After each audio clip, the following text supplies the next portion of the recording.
All right, I just wanted to briefly go over our tools that we have in the tool packet.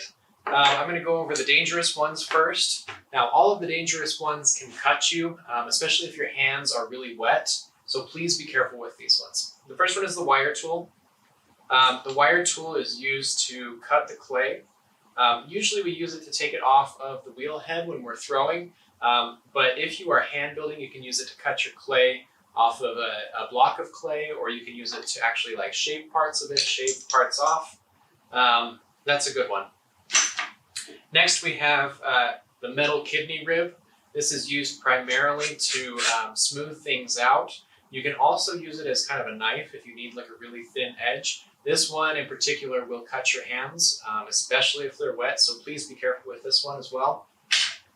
Next we've got the needle tool. You use the needle tool to score the edges of attachments. You do want to be careful with this one. Obviously it can poke you pretty good. Next we have a loop tool. The loop tool is a little bit less dangerous, but it does have kind of an edge on it. If the heads fall off on the loop tools, just dry them out really well, put a little bit more glue on it, and let it sit for a day or two and you should be okay. A big thing there is you just don't want to let it sit in water and you should be good. Now the loop tools are used for carving textures, smoothing out a bit. You kind of use your imagination with these. They're pretty versatile.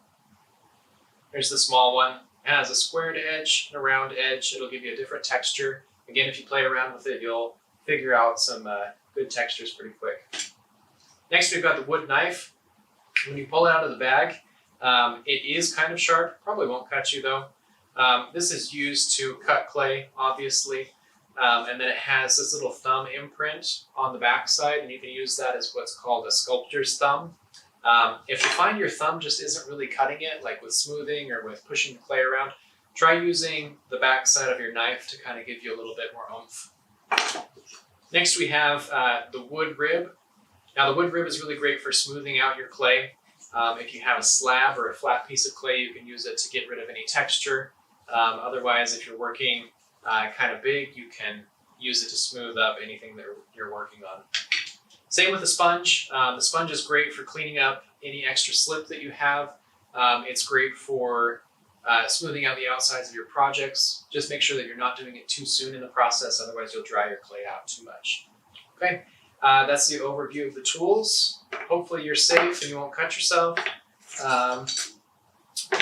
Be safe.